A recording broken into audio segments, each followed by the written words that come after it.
The Enlightenment brought logic and reason to colonists' consideration of the natural world. However, religion remained a critical aspect of daily life, even though at the beginning of the 18th century many colonists lived outside the reach of organized churches. Isolated from their seaboard peers, the pioneers were often too far away to attend church and religious gatherings. Churches still used traditional means of gaining new members, including building new churches and teaching children the articles and liturgies.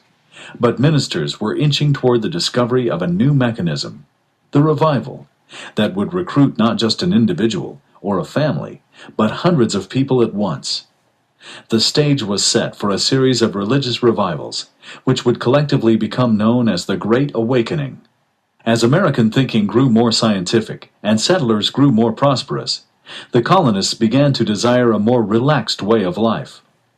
As a result, the dependency on strict religious tenets eased. Harsh Calvinist beliefs fell by the wayside as preachers such as Jonathan Edwards and George Whitefield took over the pulpits. Jonathan Edwards became his generation's greatest theorist of revivalism. His most famous speech, Sinners in the Hands of an Angry God, preached at Enfield, Connecticut in 1741, is arguably the most famous American sermon of all time. The God that holds you over the pit of hell, much as one holds a spider or some loathsome insect over the fire, abhors you and is dreadfully provoked. His wrath towards you burns like fire. Jonathan Edwards, 1741. Edwards perfected the traditional New England revival in which a pastor awakens a spiritual outpouring in his own congregation. George Whitefield's technique of field preaching, however, became the American standard. Whitefield gathered hundreds, even thousands of people into a public space and subjected them to highly emotional, dramatic sermons. Good God, how amazing is the consideration that those whom God has called out to labor in spiritual things should be so backward in this duty as fatal experience teacheth. Our clergy, that is the generality thereof, are only seeking after preferment, running up and down to obtain one benefice after another, and to heap up an estate, either to spend on the pleasures of life or to gratify their sensual appetites, while the poor of their flock are forgotten, nay, worse, they are scorned, hated, and disdained. George Whitefield, 1746.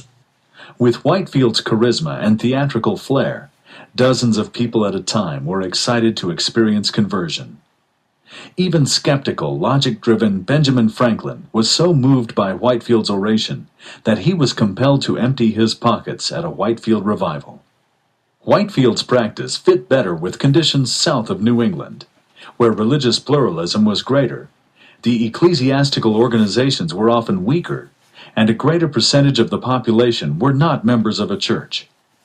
Reaching all 13 colonies between 1739 and 1741, and returning to many of them a few years later, Whitefield captivated audiences, who followed his movements through newspaper articles and journals that he wittingly published in order to advertise his journeys and accomplishments.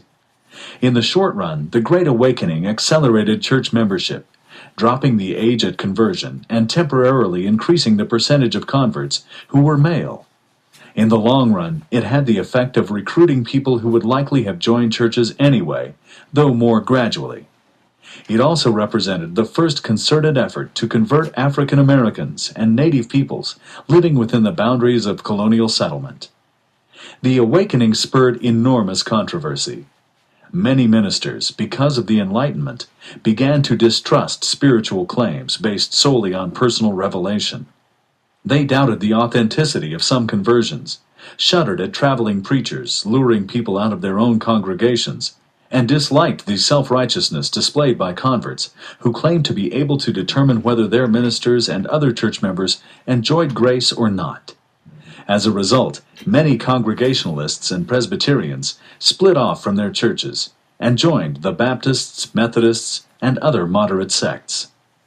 Some traditionalists rejected the teachings of Whitefield, Edwards, and other preachers of the Great Awakening as too radical, which divided their church into two groups. The traditionalists became known as Old Lights in the Congregational churches and Old Sides in the Presbyterian churches. Their counterparts who were accepting of the new doctrines became known as New Lights and New Sides. Both parties agreed on the need for living a life that glorified God, but the New Lights and New Sides took the view that salvation was man's responsibility rather than God's.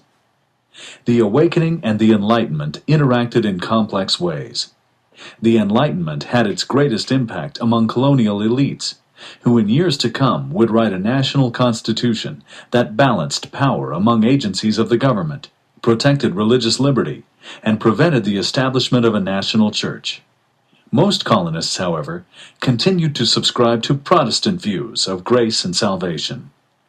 Both the Enlightenment and the Awakening fostered religious liberty, but in different ways. The Enlightenment underscored an individual's natural rights to choose one's faith. The Awakening contributed by heralding the rights of dissenters to worship as they pleased, without state interference. During the Great Awakening, a coalition of enlightened liberals and evangelicals would write religious liberty into the law of the land.